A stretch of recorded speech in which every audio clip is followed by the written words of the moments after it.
Blog Talk Radio. Caution, the tea is hot. Blow it off first, okay? Dishing tea with Big Meech. Hello, hello, hello. It's another glorious day, my tea sippers, and you know what time it is. I hope you have all of your comforts together because it's time to dish the tea.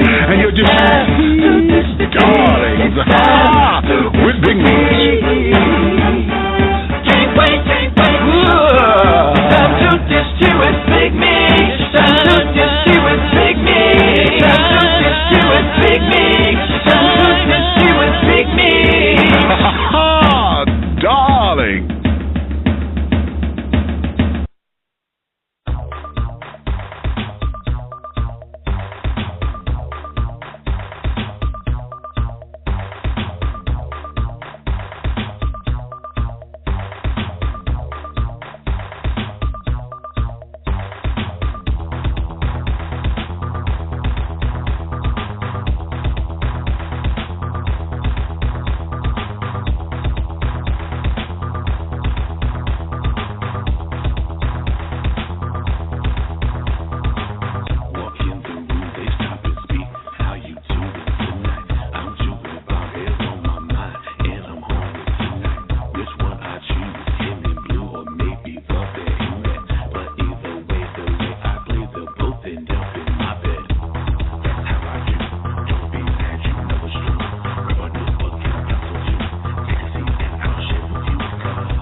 And hello.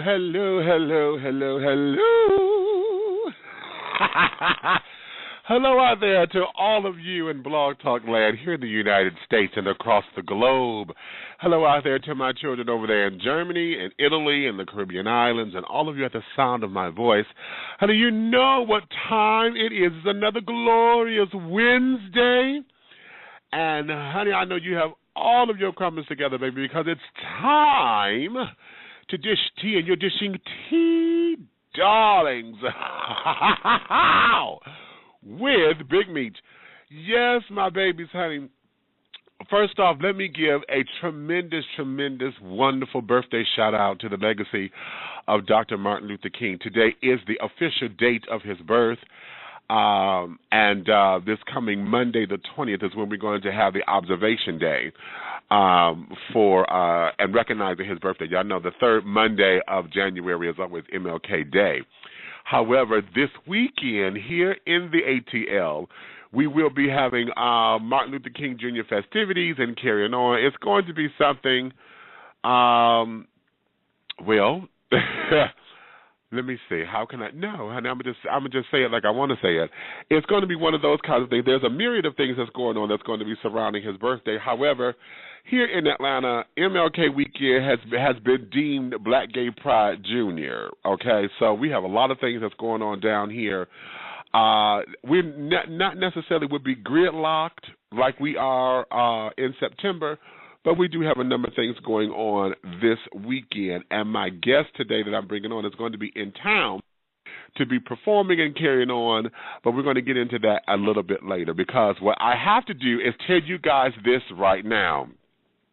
When we were putting all this together, it did not dawn on me that the nature of this show is coinciding with the 50-50 raffle.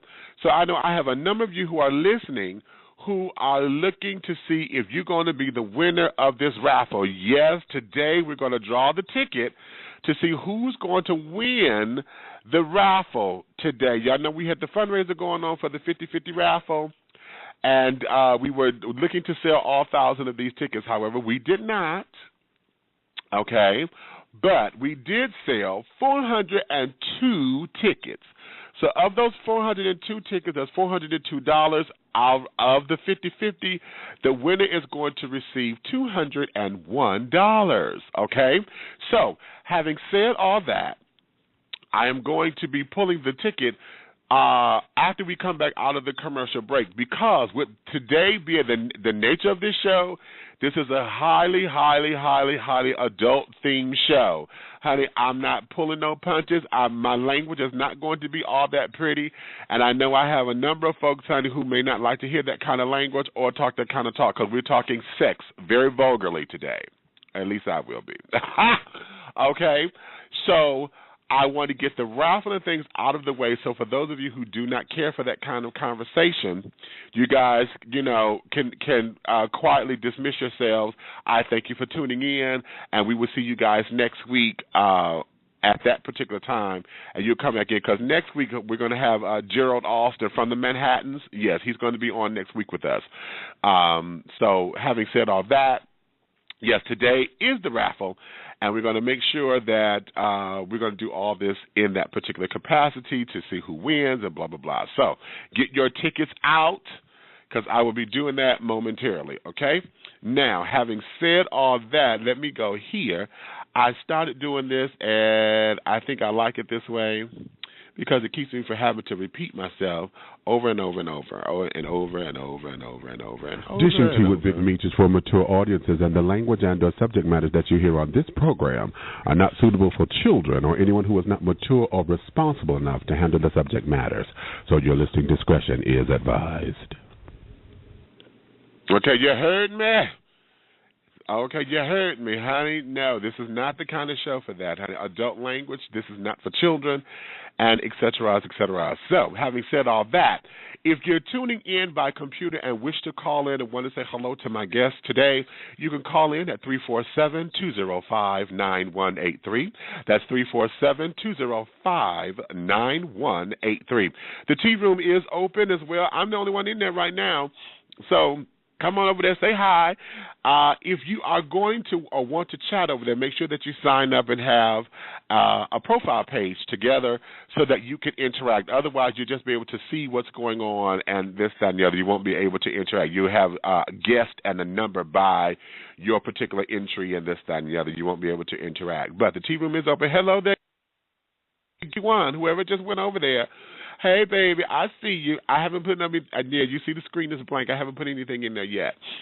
But, yeah, so the tea room is open. Let me say this. If you're coming over there and wish to dish your tea in that particular space, I'm going to ask that you dish your tea responsibly. Please know, y'all know how we are. We're all into this texting and Instagramming and this, that, and the other. I believe that we're losing the art of communication. And in that lost art form, while creating yet a new art form, if you will. We tend to respond to these things as if we think somebody's coming out of a bag on it. You want a neck roll, you want a finger pop because you think they're letting you have it.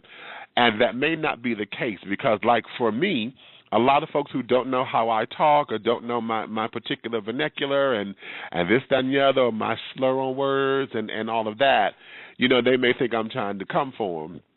And based on their own experiences, they would get upset. So, having said all that, please be mindful that it is okay to disagree. Just don't be disagreeable. Okay? Because if I come in and see that you are cutting up, I'm going to cut you out. Hey, Road to Stardom just entered into the tea room. Hey, baby.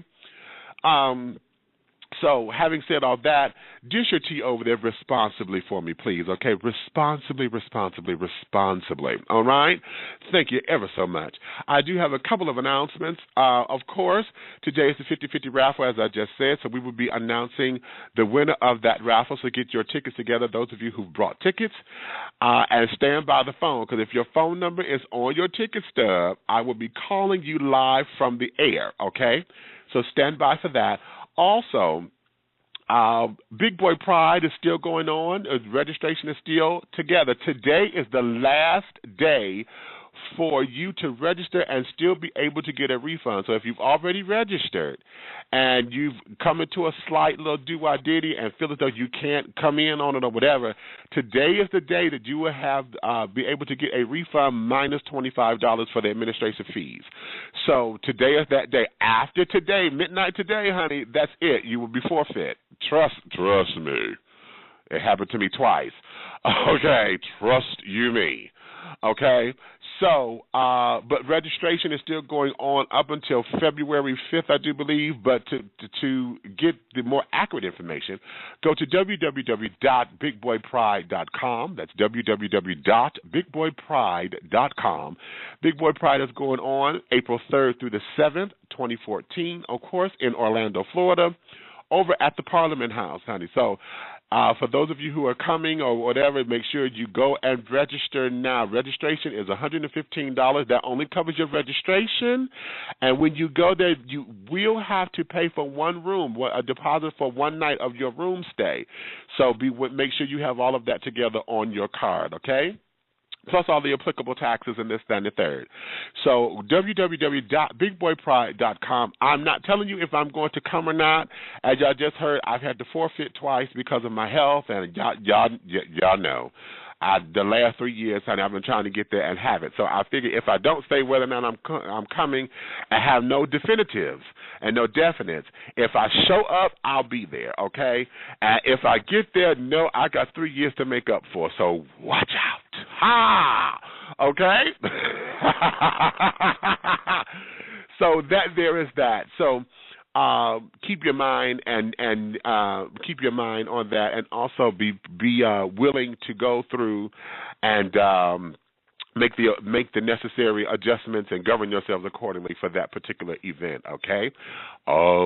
Like I said earlier, today this is MLK Weekend, so we have some things coming on down here. I'm going to let you guys know. For those of you who are traveling, you want to go to thebigdogs@yahoo.com is the email address to find out more information and to get what you need from them as far as host, hotel, and this, that, and the other. All of their information. That's The Big Dogs, THABIGDOGS, thebigdogs@yahoo.com for all of your information needed for winter heat. That's the thing this year, winter heat here for MLK Weekend, okay? Now, public service announcement, if you're traveling, even if you're here locally, now is the time for you to go through, and I'm saying this, yes, I'm calling you out.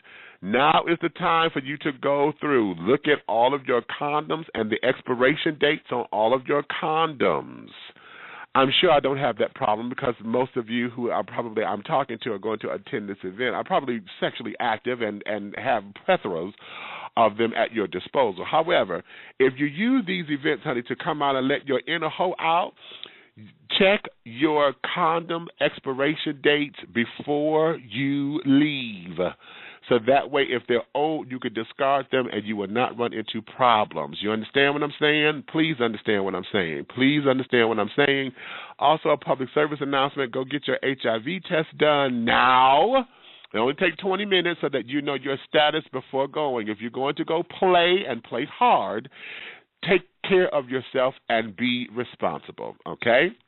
Now, that's off of my mama mode, okay? So there is that. So those are my announcements for right now. There's one more from Pharaoh's Treasure Box.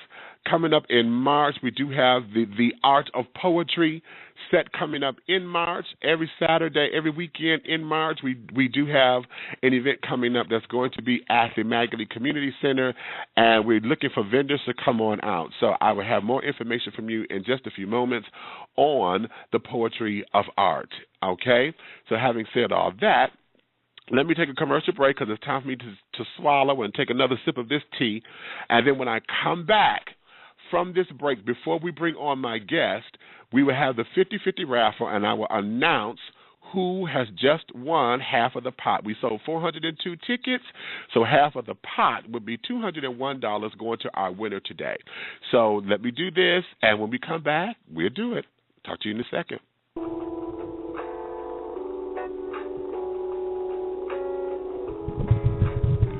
African Easy Silk. Beauty products designed with healthy hair and skin in mind. African Easy Silk products are manufactured with the highest quality ingredients. Our products contain special vitamins and oils designed to promote healthy hair and skin. Treat yourself to that luxurious feeling of being soft and supple as you bask in our bubble baths and body lotions enriched with emollients like African shea butter, vitamin E, and olive oils to condition your skin.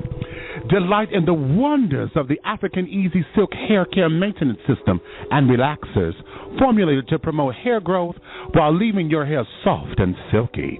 To get your supply of African Easy Silk beauty products, contact Mr. Harvey at 313-571-6144. That's 313-571-6144. Or go to the website at www.aezsilk.com. That's www.aezsilk.com. African Easy Silk beauty products. Products designed with healthy hair and skin in mind.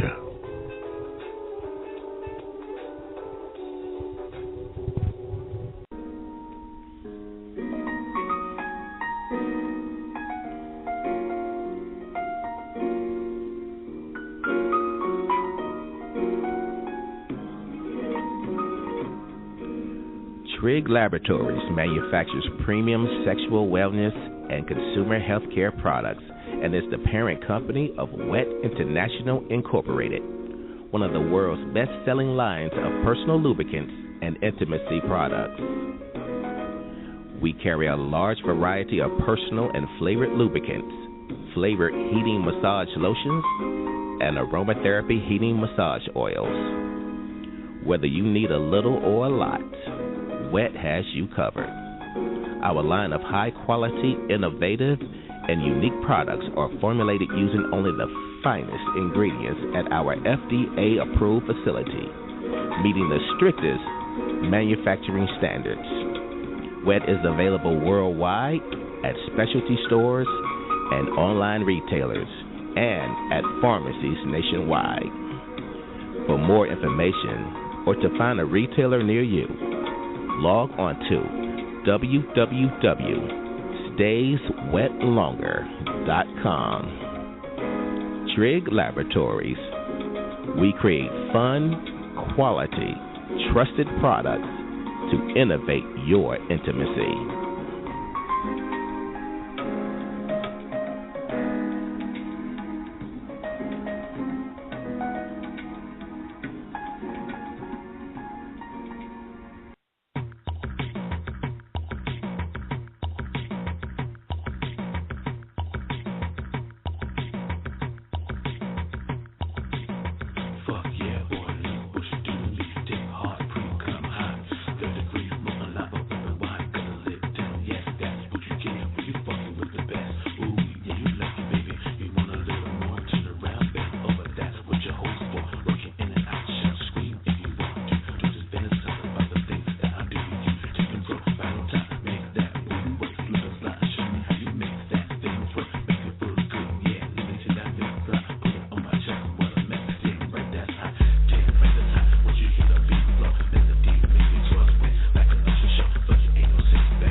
Am I on?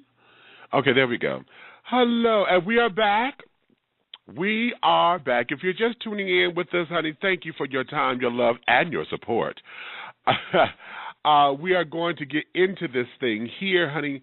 And before I bring on my guest, I want to take care of a little bit of business because I know a lot of you who may be listening are looking to see if you done won this little coin, honey. If you done won the coin. And we're going to get right into that because this show is going to be highly, highly sexual. And, of course, I invite you to stay with us. However, I know I have some people who are listening, honey, who this may not be your forte.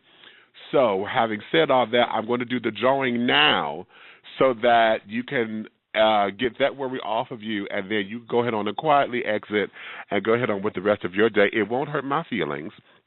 Because I know that as I get the raunchier this show goes into, it's going to get very that way. And y'all already know, honey, I'm not going to hold no punches, and I say what I mean and mean what I say. So my language is not going to be tailor-made or, this, that, and the other. I was going to sit down here and get my webcam so that I can record myself doing this so folks, will know that this is not something that we're cheating and this, that, and the other. As you can hear, that noise in the background, I got this big old box that I'm shaking so that we can go up in here. Whew, okay. And do it. Now, I'm going to open up the box. I'm not going to look. Wait a minute. Shit. Okay. I'm not going to look. Go up in here. And I am going to grab. Oh, they're kind of sticking together. Wait a minute. Oh, I just need one. Hold on, I just need one. Give me one. Shit, can I get one? And I have one. All right. Well, who is this? Okay, the name I drew, ticket number 0191. Tashara Harper. Is that right? Tashara Harper. Okay, now hold on. Because what I'm going to do is I'm going to bring her in. What just happened? Oh, you old foolish phone. I can't stand my phone sometimes. See, in order for me to do this, I had myself all together with my cell phone called into the system so that I could just pick it up and just click on over so that it wouldn't be no to do. But I have this old janky-ass phone that wanted to cut off and shit, so now I have to sit down here and redo all this so that I can get back in the system, open up the mic on this phone so that I can click over on this phone and call her in so that everything still moves and y'all don't know what the hell I'm doing. But since I just explained everything, this is what it is. So now I'm going to open up the mic on this phone so you can hear me. Okay. So as I do that, I'm going to click over here and call this number. Hold on. Wait a minute. We have to make sure it's going right. There we go. Hopefully she's home. And if she is, we can make this happen. Okay, we there? Everybody on the line? There we go. Okay.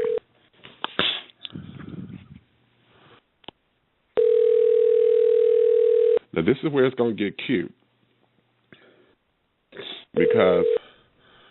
Hello. Hi, may I speak with Tashara Harper, please? Tashara Harper is my child. What is it concerning? Okay, this is your child. Now, see, I don't know if I should grant this. This is Big Meech from Dishing Tea with Big Meech.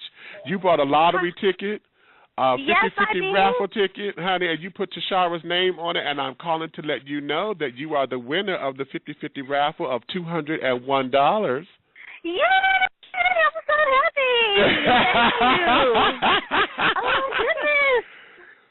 Okay, and you are live on the air right now, so I want you to know that. So thank you, Big Me. This is Shanice.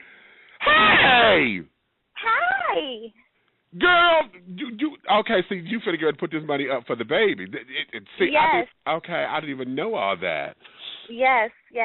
Okay, well, cutesy, honey. Yeah, we sold 402 tickets, so that's $402, and of course it's 50-50, so you win $201 in the name of Tashara Harper.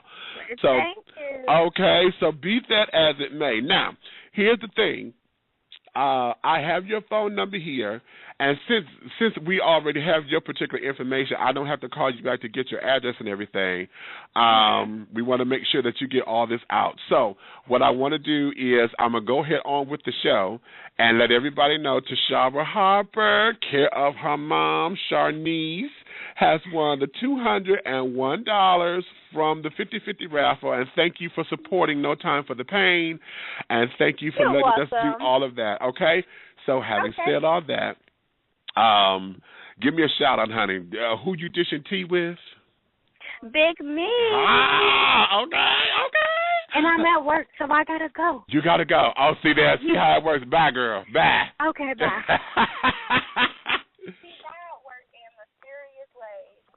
Okay, so there we have it, everybody.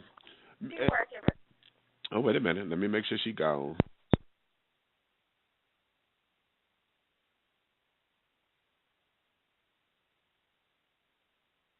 Are we there yet? Are we back? Wait a minute. Hello? Okay, yeah, there we go. I got to see, when you're doing all this, you have to make sure everything is running and this and that. And so, okay, we got the raffle out the way. $201 goes to Tashara Harper in her college fund, honey. She put that in there for the baby. So, hot damn, I ain't mad, honey. I ain't mad. Now, I'm glad that that's out of the way. So, praise the Lord. Praise the Lord. Everybody know we are legit. We are legit. Care of Sharnice. I'm scared of her. She said, oh, that's my daughter. How can I help you? All right. So without any further ado, thank you. Let me just say thank you to everybody who participated. As you all know, we're looking to get my play off the ground. So the other half, the $201 that's in the kitty, is towards the $8,000 that we have to raise for the show No Time for the Pain that we're looking to bring to life this summer during Black Gay Pride in Detroit, July 25th, 26th, and 27th.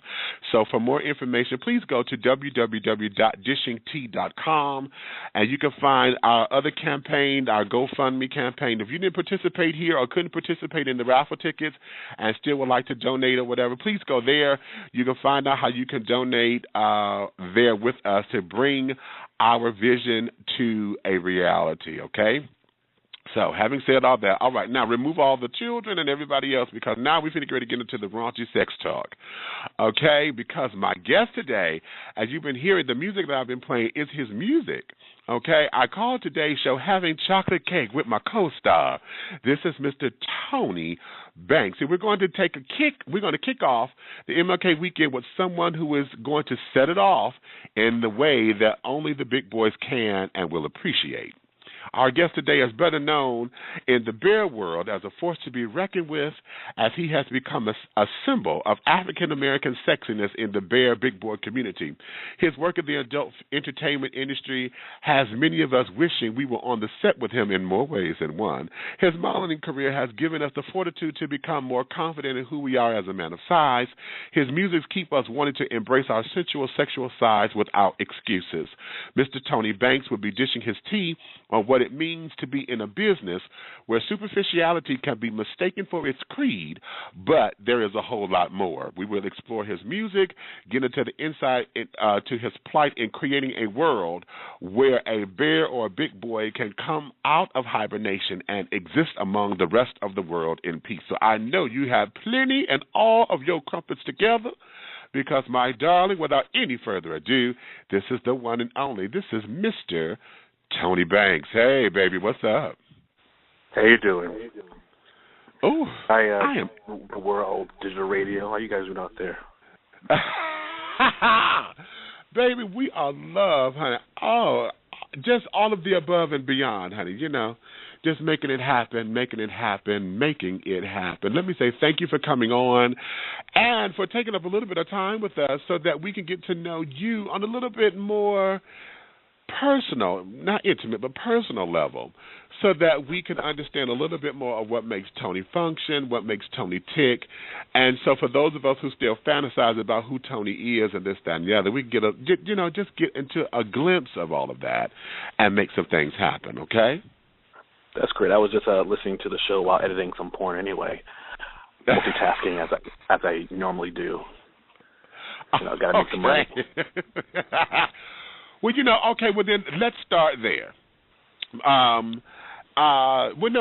Before we start there, because I want to lead up to that, let's go into the early beginnings of who Tony Banks is. What is the essence of Tony? Take us to those formidable years. The essence of Tony. Wow, that's a lot of question. I like that word. I'm going to use that word more often. What's your essence? Well, Tony Banks was born and raised in New York City. And I started my essence began, I guess, there, working the streets as an escort for a while. Mm-hmm. And then led to my print modeling, and then to the world of adult entertainment on video. Mm-hmm. And now I'm actually the head producer and editor of Bear Films. So my essence has come a long way in the last 12, 13 years. Okay. Now, that's interesting. Okay, now let's break this down, because I don't want folks to think that this is just some so cavalier. But, and then, too, also, not wanting to just completely stereotype it, that these are the stepping blocks. I was just explaining to a friend of mine just before coming on the air that it seems as though people who enter into the adult entertainment industry, there seems to be some kind of jet set. And I don't know if this is because it's for branding purposes or whatever, because you're already in the industry. But it seems as if escorting and or male dancing or whatever, exotic dancing and or, the film career seem to go hand in hand. So coming out of those days of escorting, what took you to those particular places? Was it happenstance? I need to keep a roof over my head? Was it the violin and the torch song? Oh, my life was just fucked up, and I got into it because I needed to get out of the rut and then liked it? Or what was that all for you? Well, let's go back to the beginning. I started escorting because I was young and giving it away for free. So I had a few people who were like, oh, you have a nice touch, and you used to do massaging and blah, blah, blah. And I was, young New York City, throwing dick to whoever wanted it at that point. Mm-hmm. I was like, why am I not getting paid for this?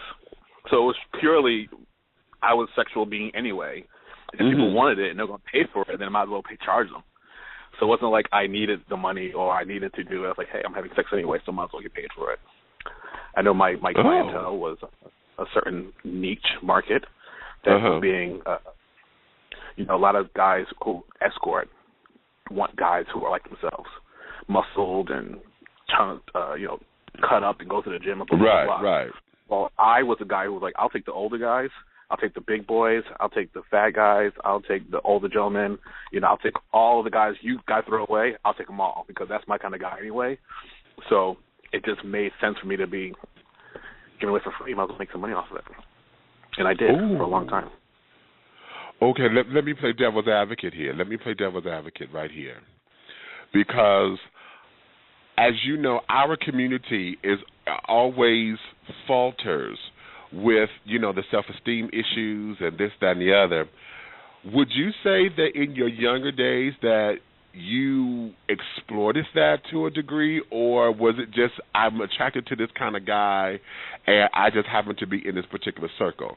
Because the caveat that I'm hearing is that there are those who this is a fetish for them to play Big Daddy, to play, oh, I got a little boy, I'm going to spend my money kind of thing. But then the catch-22 in it is that there are those who feel that's all they have and that's all they can because they can't get into relationships or whatever. So this is what it is. So what was that? Was that a dynamic for you during that time? I never really thought about it like that when I was 21, 22 doing it. When I first started, I was I was online anyway, meeting guys who I was attracted to, which happened to be men of size, men of color, men of girth, versus the chaser kind of Chelsea boy and twink and all kind of stuff. That didn't interest me at all. Growing up 14, 15, 16, I was always interested in guys older than myself and the daddy type. So I don't think they ever had a problem with.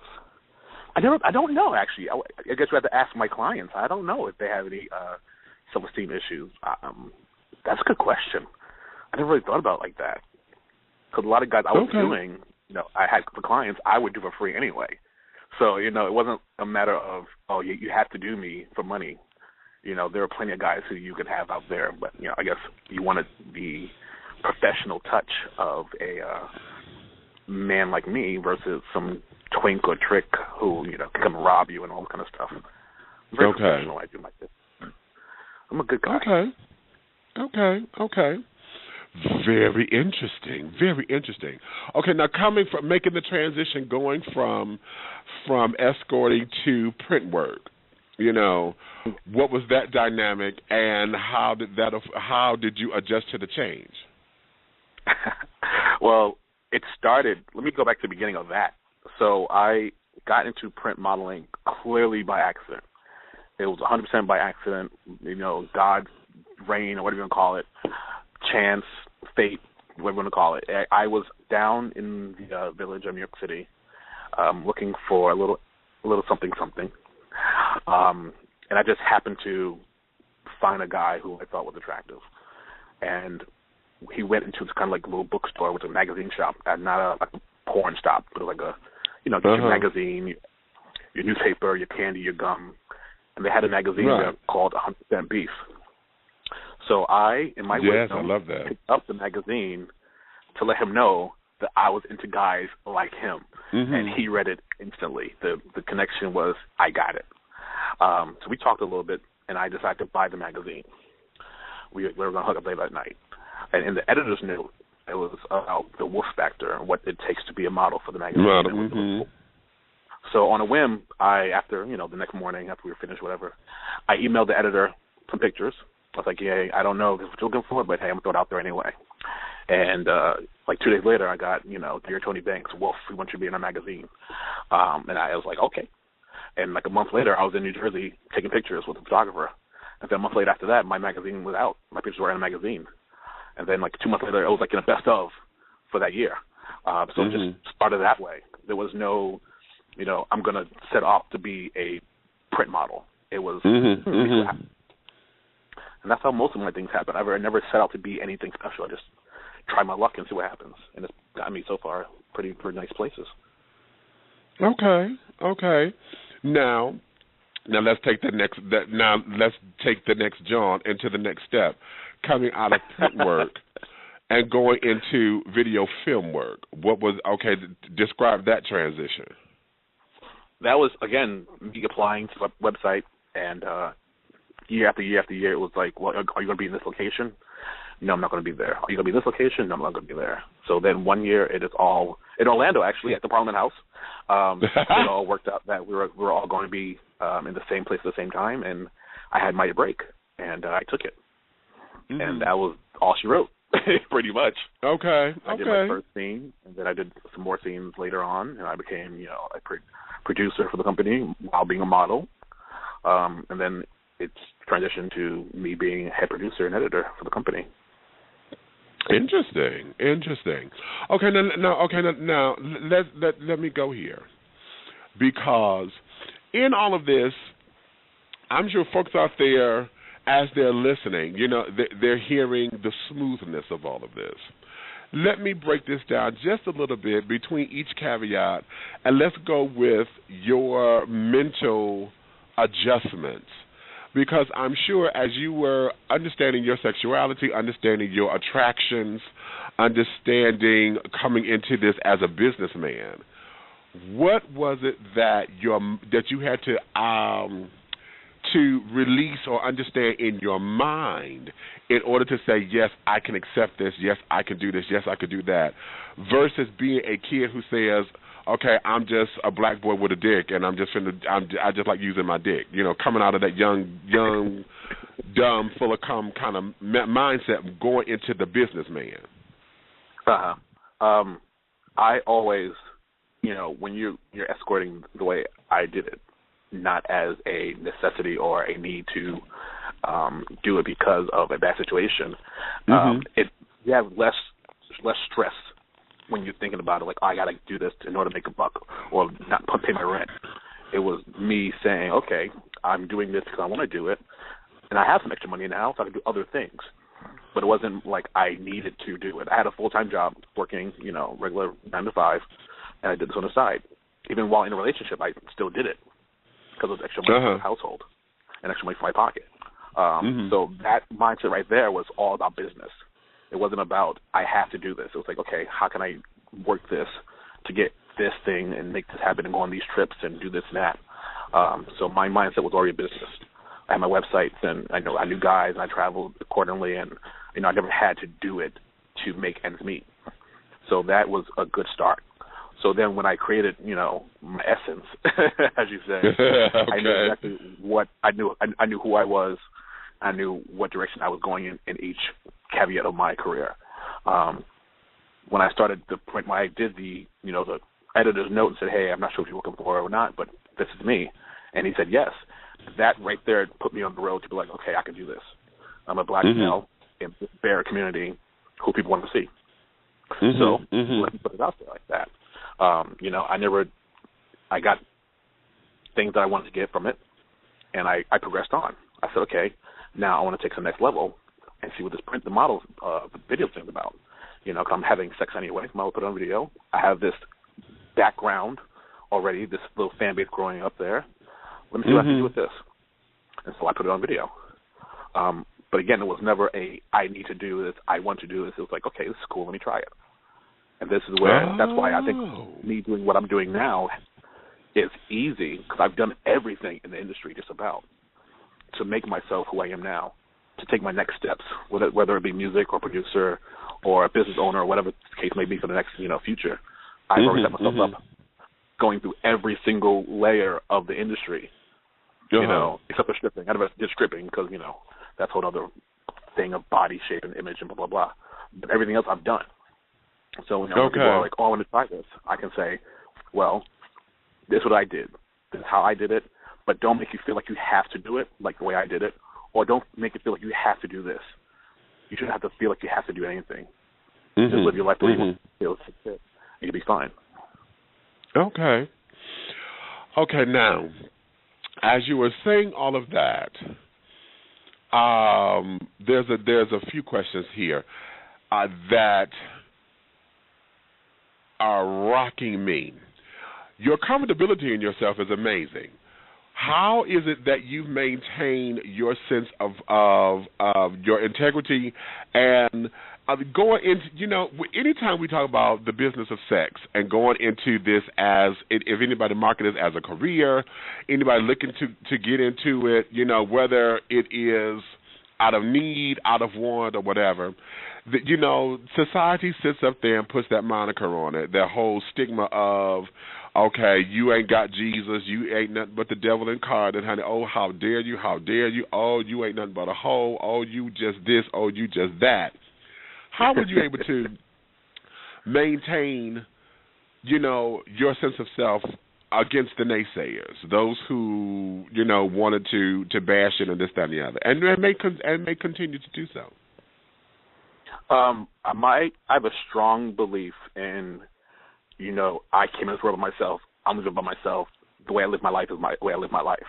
No one's going to judge me based upon that, because everyone has, things they do in the closet. They say God hates gays anyway.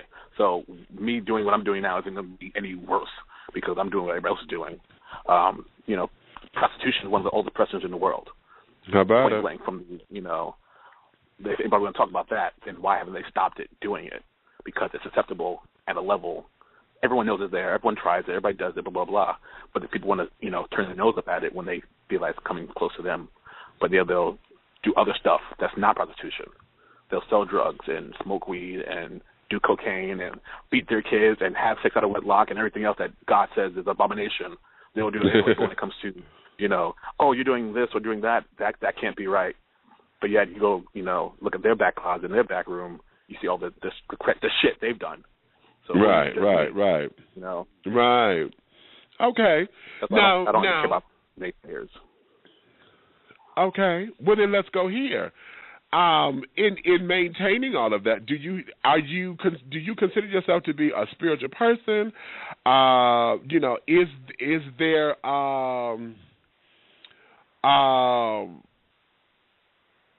okay. Somebody just okay. I'm sorry. Someone texted me a question. I'm gonna get to this question in just a second. Your sense of spirituality. Are you a religious person? Do you have faith in God? Do you find yourself having to argue that down? I mean, we have folks like Bobby Blake and Flex Dion, who are now ministers and carried on, and they were practicing the gospel and quote unquote while in the biz. So, do you find yourself having to defend your spirituality, defend your beliefs, and this, that, and the other against the naysayers? No, I don't ever think my spirituality is ingrained in my body. I'm from a black family, so that's always going to be my spirituality. It's going to be, I was raised Baptist, so my spirituality is what it is. But then again, you look into a Bible or ask them, being gay is like I said, a sin. So that is another thing that I have issues with. So I don't want to.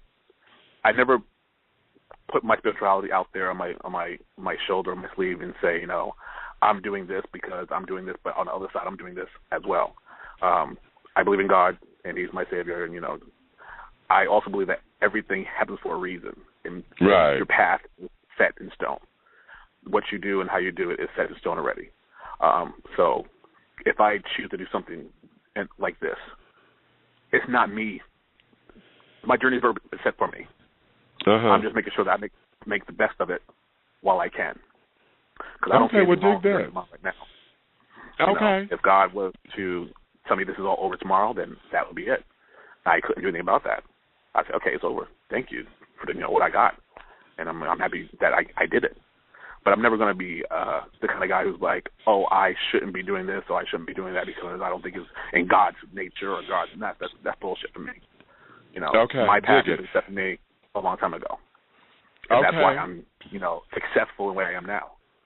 Okay. And that's what it is. Okay. Dig that. I always tell I give folks this story all the time because this is one that I had to wrestle with. Well, not so much as wrestle with it. I had an epiphany about this a long time ago when I started to come out of organized religion. And that is the parable of the talents and how one person had 10 talents and went out, came back and had doubled them. One person had 5 talents, went out, doubled them when he came back. The one person who had 1 talent buried it. And when it was all said and done, it was like, no, I didn't want to do nothing with it because I knew that I wanted to make sure it was preserved. It was this. And because they didn't do nothing with it, they lost their talent. It was given to the other 2 who made something of it. And I tell the folks that that's a parable in the New Testament. I said one of the things that story tells us is that whatever you're blessed to do, go out and do it. It never said what the talents were. It just said you have a talent and you went out there, did something with it, and made an increase.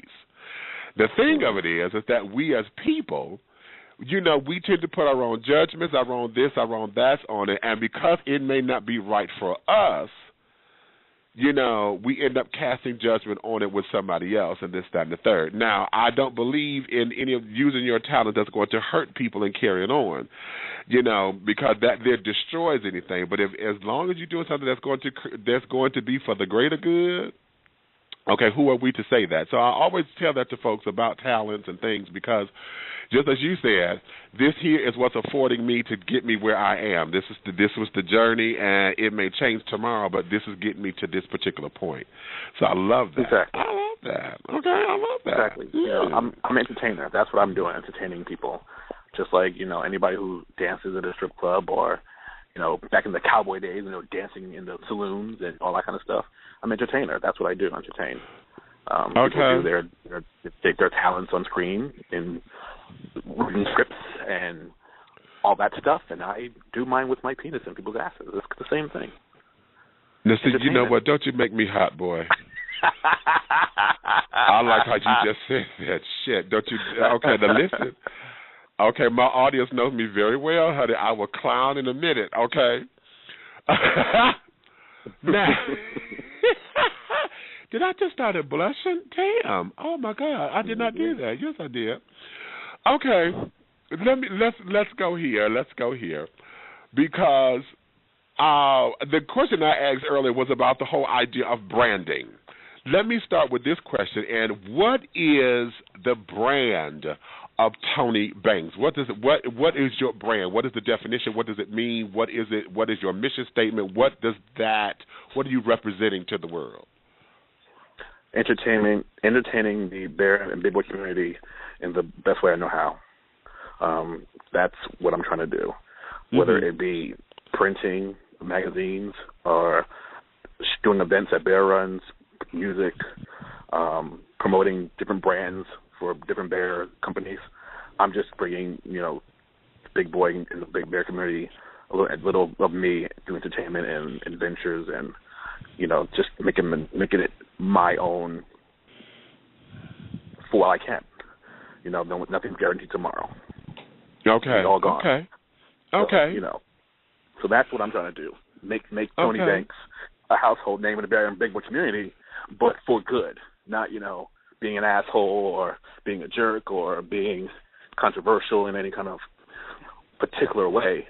But, I want to spread the message of also diversity in the bear community and the big boy community, that there's not just one way to represent yourself in this community. There are many of us out there doing different things, and we should all be together, not apart. Okay. So that's my biggest thing. You know what? Okay, now you use that word controversy or controversial, and that leads me to this question that was just texted to me, and I was trying to do this a little bit later, but right now this is the hot button. And let's see. So Eddie Young texted me this and said, "Can you ask him why they don't make more black-on-black films since you are the head producer?" Let me go there. Before we let me shape that question into this. In dealing with the adult film industry, we understand marketing, we understand different fetishes, we understand different this, different that. There's something out there for everybody. However, one of the things about our community is that, particularly in the big boy community, black-on-black big boy films are not readily available. They're not out there. They're not this. They're not that. Now, shaping that question forming that and then going into Eddie's question, what is your response to him asking why don't they make more black-on-black films? This is an interesting question that I have to answer a lot within the last couple of months, actually. As a producer, it's not always based upon what the people want, but it's based upon what's available. If I am living in a city where a lot of black boys are not readily available, I can't make the movies. If I were in a town like Atlanta and that was my stomping ground, my house, my home, there are a lot more big boys out there trying to make more films. Now, on another note, I have asked many men of color, big boys, to film with me. And for whatever reason, their spiritual beliefs, their parents' beliefs, they just don't want to do it, whatever it is, they're not always accepting of doing it, but rather watch it. They'll watch it all day long, but they don't want to do it. So it's very much, we try to get them. And I think that's one reason, I've been told, this is one reason why I have been so successful as a model. because I came in an area of the community where there were very much many bears of color. So when I applied to these things, it was like, yes, we need more men of color. You need more men of color, which made me, like just slide on in with any competition. Okay, pun intended. And I intended to slide on in with any competition. But then my work ethic made me a staple. There are a lot of guys who have done bear porn and big boy porn who are not doing it still and not, head editors and head producers of companies, starting from being a model. I made sure that I did my job. I was professional. I was courteous and kind and did everything I needed to do to make myself a staple in the community rather than just a model or an actor. So when I try to bring other men of color into the community, it's like pulling teeth sometimes because they just aren't out there, or if they're out there, they're not making themselves known in a way that it's like, hey, I want to do this or do that. And then it's location and timing, I had to go to Atlanta to get men of color to do video. You're not doing men of color in Boston or New York City or San Francisco or Texas because there are not that many guys out there. So you know what? Let me throw this disclaimer in there because, see, here's something that I found when I, talking to my own little circles and this, that, and the other. I know for me, number one, I found that a lot of the kids now, they feel as though they're too old for it. Like, I'm 43. So when I was in my 20s, I used to work in a porn store and carrying on, and I was learning the business from that particular end. I was looking forward to going. I never gone, but I was looking forward to going to Vegas to, the porn show and this, that, and other to see what was coming out, all the latest toys, all the latest this, the latest that. I was starting to get my feet wet with that. And looking over my life, as far as the best job that I've had, that was it, because I can sell sex, okay, in that particular form, okay, in that particular form. Okay, I've never done the escorting thing or whatever because, my pride wouldn't let me, or like you said, mama's beliefs, or didn't want to be a quote-unquote embarrassment to the family, or if somebody found out, and, all of that pressure. So listening to other people, particularly men of size, one of the things that I think none of us are comfortable with our bodies. That's Number one. two, I think it's dick size that has a lot to do with it because they don't want to, we can all sit up there and say we want a big dick, we want this, we want that, but nobody wants to be judged or criticized on their own. Number three, I think it's performance because I know we can all talk a good game, honey, but you can say you last 2 hours when you only a 10-minute child. You're a 10-minute girl, honey. Okay? And that's cute. I'm not downing it. But at the same time, I think also the pressures of what that is to be in front of a camera. You got all these people here, this, that, and the other, which I find to be funny because the same people who say they won't do it in the front of a camera are the same ones who are voyeuristic and exhibitionistic, and be at sex parties, child. You got 15, 25 folks sitting up here. You out at the park, honey, sitting up here. Okay, it's the same setup without the cameras. Bitch, you sit up there and perform, and carrying on.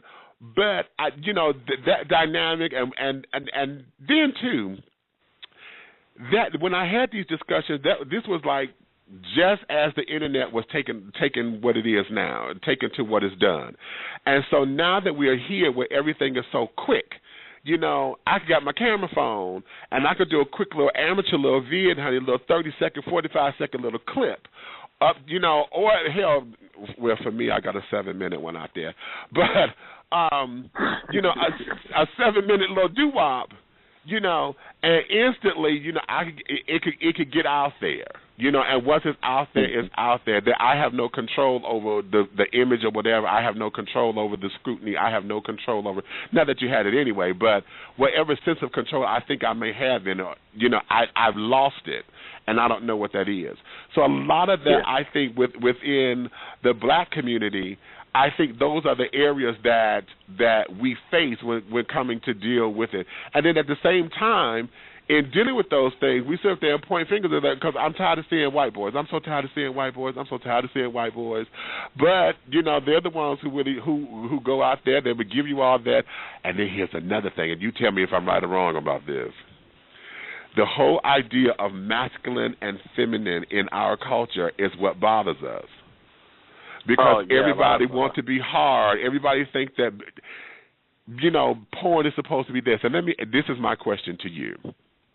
In dealing with bear porn, because I'm noticing something, there is this facade that being a man or being masculine is all the grunts, all of the and all of the this to let you know how much of a man I am. You know what I'm saying? It sounds like it's performance. Everybody got to be tatted down to show that I got all this machismo and shit. A lot of folks who are not hairy, particularly when you're talking about bears, a lot of folks are not hairy. So I'm just a big guy without all the hair. So am I a bear? Am I a cub? Am I a chub? Am I this? So all those categories and stuff start to come into play. For you as an actor and now as a producer and the editor and carrying on, what is that dynamic within the culture? How do you market your product or market the company to get folks to come in and say, okay, we're this and we're that? Well, let me go back to what you were talking about earlier about the black community and you don't have to have a giant dick to be in porn. That's a lie. There's a market for everybody. You don't have to last 2 hours either. I ain't got time for that. I got things to do. You're going to be 2 hours, you better do something else besides that, because I got models coming in at 2 hours. So I can't wait. If you're 2 hours, and a model coming in 2 hours, I got to eat some food. I'm hungry. I've been up to 9 o'clock in the morning. It's 9 o'clock at night. It's 2 o'clock in the morning. I'm filming 3-4 scenes a day. So please don't last 2 hours. I don't want to hear that. It's not. And you have to realize that porn is work. You're doing a job.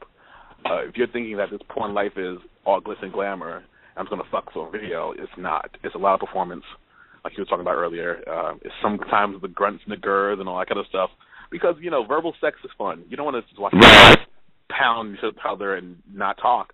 Go to the straight porn for that, or the twink porn where they are standing there just going in and out and not doing anything. It's like, yep, I'm in and out. 2 hours, in and out. There you go. Good job. Can I get a paycheck now? That's boring shit. So you want to give your customers a little entertainment in your porn. So a few grunts and gurs and a little verbal action like, oh, yeah, it feels good, Daddy. Oh, fuck my ass, yeah. That's nice. That's cute every once in a while, But in terms of the bear community as a whole, I think we put too many labels on everything. Okay. When you say the big boy community, that's very, very, very broad. When you say bear community, you start breaking down people by shape, size, color, hair, penis. It gets broken down even more. So now you have your muscle bear and your chub and your chaser and your twink and the chub and this and that and blah, blah, blah. So when we try to make our bear porn, we try to make it for everyone all inclusive. Mm-hmm. We try to give you bears who are smooth, bears who are short, bears who are thin. We try to give you a variety of things so you can latch on and say, hey, I like that one, I like him, I like him, I like him. Because no one has to like one thing only. That's just fucking being stupid. If you say I only like this, then you either shoot yourself in the fucking face because you're just killing yourself slowly by not exploring everything the world has to offer. So we try to give you a level of everything with our models. Because the bear community requires you to be so many different things already, instead of just a bear, we try to give you a lot of things on our marketing and our presentation. Okay. But yeah, I don't ever feel like we have to give one thing only. Like a bear is only one thing. To me, a bear is a state of mind. If you feel like you're a bear and you say you're a bear, then you're a bear. Leave the labels to everybody else. And that's what I feel. Okay, now let's go here. No, well, wait a minute. Let me take a little commercial break because I can do this all day. I'm gonna take a commercial, and when I come back, where I want to go into is I want to talk about your music, but also, the whole idea that you being able to do music, infusing this into your own work, because you step up from the bow chicka wow wow, we ain't got that from the 70s, but the music that you have, honey, it's very, very sexually intense and provocative, to where it actually fits into the whole persona of everything. So I want to go into that, and then also, going back into your days in front of the camera, because I've heard in doing my research with you, the whole color thing, the whole black-white thing. You spoke on it just a minute ago about not being able to say one thing or whatever, and then not being able to have blacks and this, that, and the other available for the shoot. But I want to talk about that whole race card because, there's a whole big thing going out. What's his name? AJ? Is that his name? Am I calling his name right? That's not right. What's my boy's name, honey? The other black bear that's in porn. Starts with the A. Ali, not AJ. Ali, that's him. He had put right. I said AJ. How did you see where I'm at? He put something out in the documentary about how he faced a lot of racism and carrying on and this, that, and the other. And then, because folks looked at his skin, not knowing that he's Puerto Rican, and this, that, and the other, it just created a wall. So I want to go into those particular things. But let me do this. I'm gonna take this little commercial break, just so that I can make my sponsors happy. And then when we child, listen, honey, okay, without me, I understand. Without them, there's no me, honey. So we'll talk about that when we come back right after this. The Big Brothers Network. Yeah, men of color, men of size. The Big Brothers Network was created to celebrate the larger man of color and those who admire him. We intend to promote a positive self-image within our community and the mainstream population. Our goal is to embrace our differences, to inspire self-love, and increase camaraderie through positive, brotherly interactions. We intend to accomplish these goals through the BBN magazine, local and national events, and networking forums. For more information or to catch the latest copy of the BBN magazine, please go to www.bigbrothersnetwork.com. That's www.bigbrothersnetwork.com.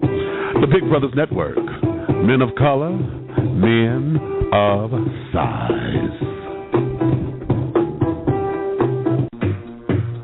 The Caribbean American Boys Entertainment.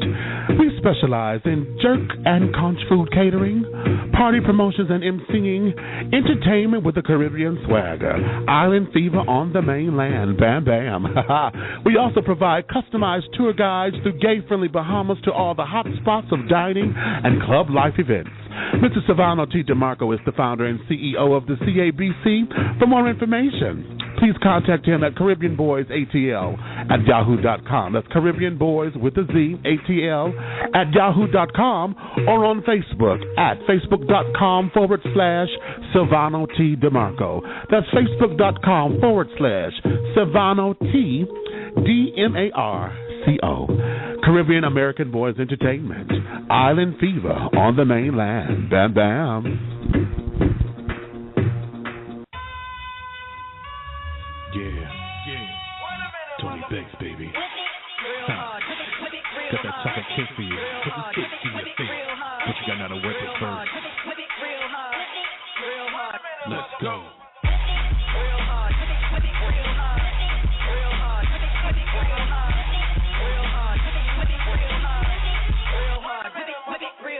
I'm not a bottom dog, but a light nigga now and then.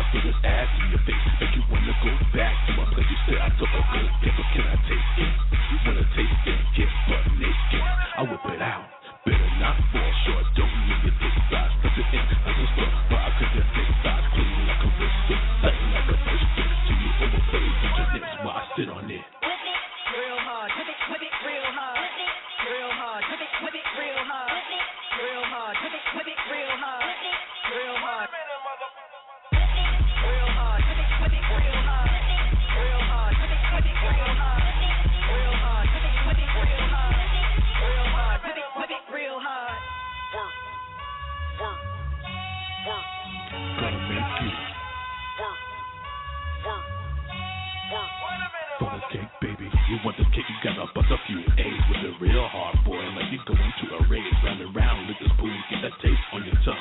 Beat it till the cake better run. Scoop it out with a spatula. Boy, I ain't mad at you. Call me the cake boss. Cake so want this one. With it till it hurts, put it work, cause it's birthday. Baby, fuck it, behind that fucking cake of mine. You can make it yours if you got the right ingredients. Not a poppy cake or fucking, no, you ain't seen it. So the back was formed quick, standing there with drip. Stop yourself on your finger, then put that finger in my mouth. Real hard, whip it real hard. Real hard, whip it real hard. Real hard, whip it real hard. Real hard. Real hard, whip it real hard. Real hard, whip it real hard. Real hard, whip it real hard. Real hard, whip it real hard. Work. You want a piece, baby? You ain't ready, baby. When I put it on you, I mean business. I throw it down, boy. You say it. Twerk, you meet so sweet and that's tight. You scream. When I put it on you, I mean business. I throw it down, boy. You say it. Twerk on your meat so sweet and that's tight. You scream. When I put it on you, I mean business. I throw it down, boy. You say it. Twerk on your meat so sweet and that's tight. You scream. Real hard, whip it real hard. Real hard, whip it real hard. Real hard, whip it real hard. Real hard. Real hard, whip it real hard. Real hard, whip it real hard. Real hard, whip it real hard. Real hard, whip it real hard.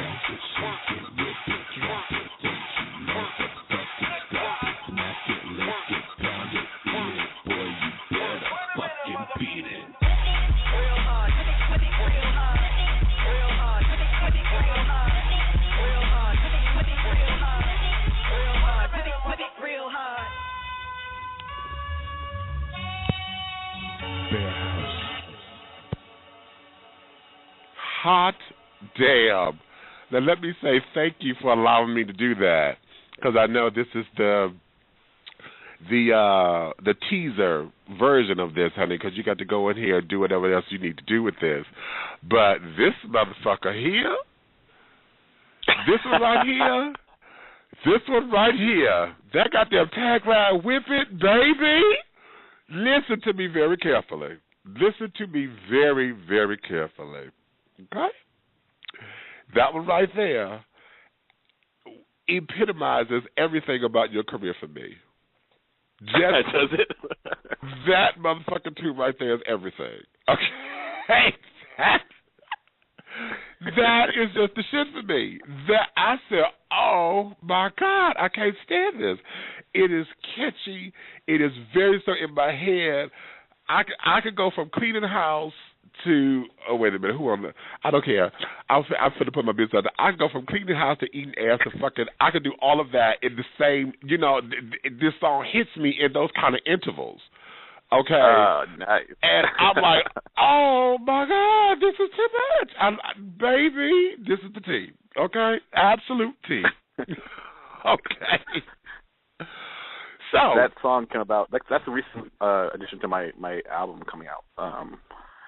It was I liked the beat a lot, but I didn't know where to go with it at first. And I said, whip it, cake. It makes sense. Chocolate cake, whip it cake.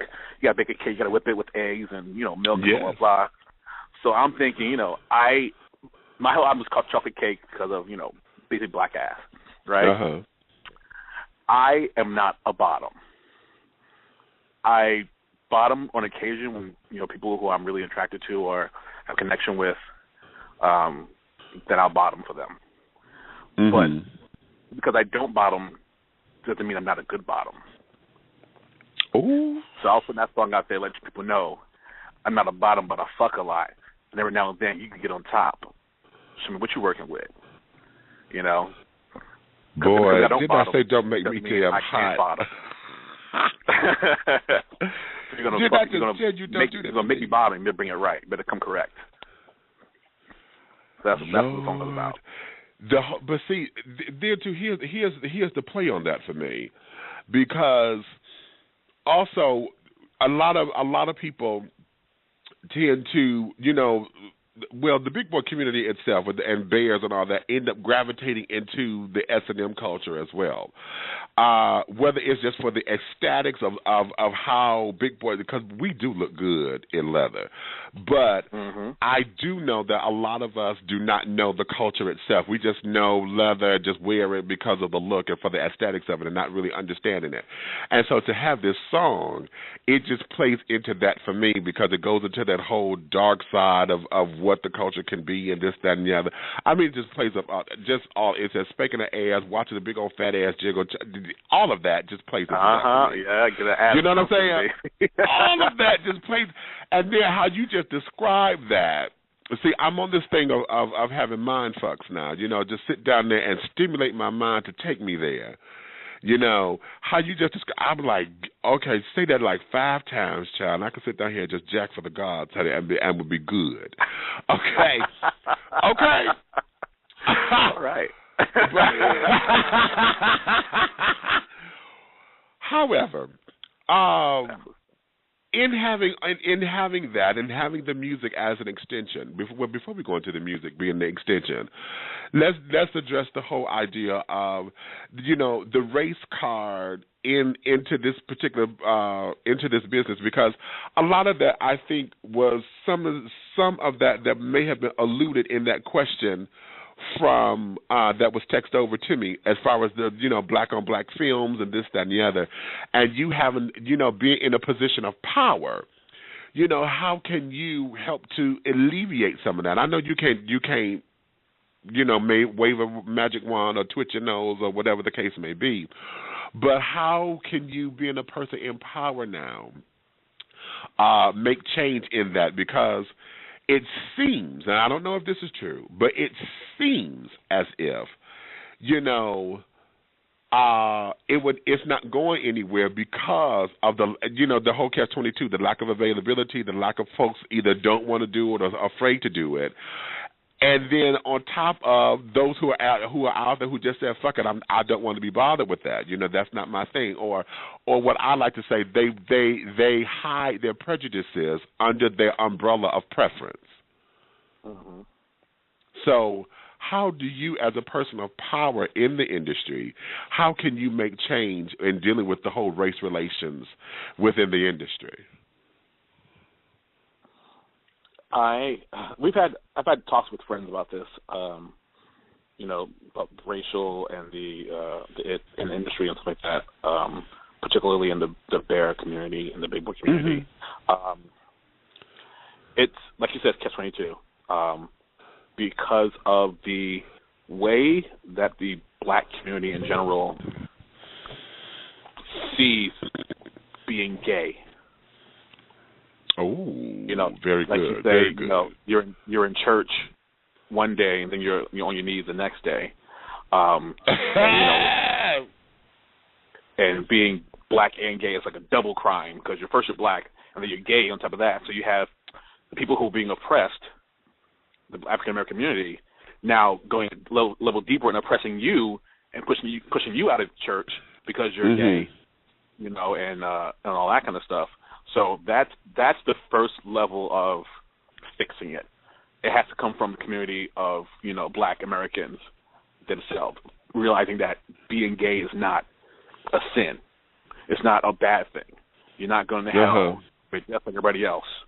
Once that stigma releases itself, then the floodgates, I bet, would open up with all black porn across the country, across the world, because you won't have that, I'm just owning you, don't come to Christmas dinner, don't come to church, blah, blah, blah, blah, blah. You can be the choir director and that's it. Do your little thing, but don't have Uncle Sam or Aunt Sam come to Christmas dinner because she's not accepted. Okay, how about that? With the community as ourselves. So that's the first level of we got to fix that as a black community before anything else can be done. Before you tiptoe out of the closet and try to explore your sexuality, you got to accept your sexuality and have people accept you for it. That's the first problem we have, that we don't have necessarily in the, I want to say, Caucasian community. You don't see it as prevalent as you do in the black community. of right. Not that it's not there. It's just that they don't wear it on the sleeve like a torch song. Exactly. You don't have you have Russia who does do their thing, but you have Jamaica killing people in the street for being gay. Uganda making new laws for being gay. Those are all those places that are predominantly black, people or dark-skinned people. Right. You have these going on there, but you don't see that in like London or China. Right. You don't see that stuff over there. So we already have that one thing over our heads. So for me to try to pull you out is like, well, we got to change the way our community thinks about blacks and being gay in the first place. Like I said, then the floodgates will open. Once you accept it, it'll open up. Hold on for a second. 312-662. I see you got your hand up. I'm coming to you in just a few seconds, honey. Hold on with me. I'm gonna come to your question. Just wanted to acknowledge that they're there because they done came in and out a couple of times. Okay. Now let's go here because what is the kind of flack that you get? And I heard you answered this in a couple of other interviews that I've listened to, but I let me put a different twist on the question. Same question. Just let me put it my way. Lay it down sharply. Dealing with your naysayers and those who disapprove of you. We have a lot of black races out there, and I say that, they wear their badges proudly for whatever reasons, whether it is inbred or because of their own experiences with non-black people, who see others who date interracially or fuck interracially, or I like to consider myself a part of the Rainbow Coalition. If you come to me right, hey, you can get it, okay? If you step correctly. You know what I'm saying? My preference, of course, and see, here we go, because I tell folks my preference is people of color. However, I like to use the ice cream analogy. I prefer chocolate ice cream. However, because I like ice cream, honey, if you give me ice cream, I'm going to eat it. But I'm not exclusive to say I exclusively eat chocolate ice cream to where if it's not chocolate ice cream, I'm not eating it. Okay. So I like to use that analogy. So the question to you is, how do you deal with the naysayers who may have a problem because all they see you with on film is, a non-person of color, or in your personal life, you've only been with, in relationships with persons that are of non-color, and how do you deal with that? Because I know you said earlier, I've slept with black folks, I've slept with this, I've slept with that, but I know in my research of you said, I haven't been in a relationship. And I know folks would get into their whole idea of, so what, black folks are just hoes, and we can't like the white man just see us as just hoes, we just good for fucking, we can't be in no relationship, we can't do that, that whole neck roll bullshit. So how do you deal with your naysayers in that regard? Well, like I said earlier, I came to this world by myself, I'm leaving by myself. If you ain't helping me progress in my life, then I don't have anything to do with you. So you can keep your naysaying or keep saying what you want to say until, the time comes where you actually put a dollar in my pocket or make my life better. You can keep stressing me about the shit that bothers you. That's a nice way to say it. Okay. But I don't ever want to feel that just because I perform with white guys on film that I'm only into white guys. The heart feels what I want to feel. I've been close to having relationships with men of color, and it just didn't work out for whatever reason. Maybe I was in a relationship at the time that I was feeling someone else, or whatever the case may be. I'm not going to justify my reason for what I do, because I don't have to, right? Right. But like I said, I'm not a one-trick pony when it comes to race either. I explore all races because I'm not attracted to a race. I'm attracted to a shape or a size or a face. said, you know, I can see a white guy who's very attractive. I can see a black guy who's very attractive. And I can see a white guy who's very fucking ugly, and a black guy who's very fucking ugly. Doesn't mean I will do them or not do them, you know. Right. So I don't feel like I have to be anything particularly just because on video I only date white. I fuck white guys. That's what the market is.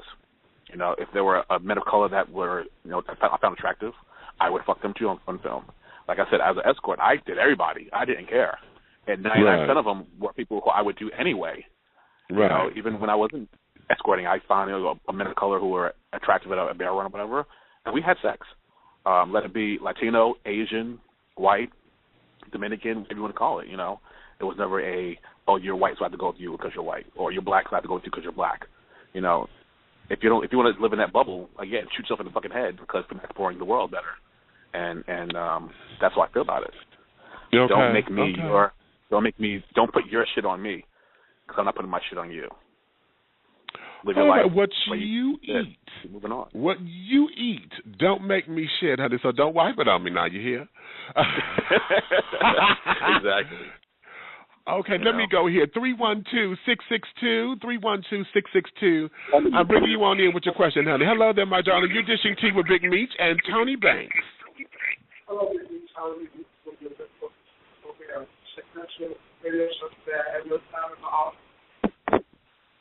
Wait a minute. Start that over because I heard not a word. I heard, but not a word. I heard hello, Big Meech. First off, there we go. Hello? Yeah, there we go. I got you. Go ahead, baby. I said, hello, Big Meech. How are you? This is Romeo. Just checking out your show today. Had a little extra time today on my lunch, and I was checking you out. That's all. Oh, hey. Okay, what a pleasant surprise. Hello, darling. Hello, how are you? Hello, Mr. Banks. How are you? How you doing today? I'm okay. I'm enjoying your track. I really do like it. I listen to it all the time. Congratulations. Thank you. All right. Well, you know what, baby? I'm living for you. All right. Well, my question is, Nietzsche, I'm going to piggyback to what Nietzsche just said. Why is it that there's not a market for black-on-black bears and chubs in the porn? Why is that? I think there is a market for it, but I don't know how successful it could be. It's one of those things where you see people want to embrace it, but will they put their money for it, spend their money on it? That's another thing about the industry generally. I can say, just give you a general note. I say I meet people online on Facebook all the time who are like, oh, I like your videos. Where can I find them? And we send them to the Barefoot website. They say, are there any free ones? That right there is like, okay, if you're going to pay for it, you want to see me, I'm giving you the way to see it. But you want to see the free version of it. So are you going to, drop your $5 for it, or get a month-long subscription of 8 videos of me and pictures and download pictures and blah blah blah, or are you going to look for the free stuff? Now, how do you build industry around that? Right.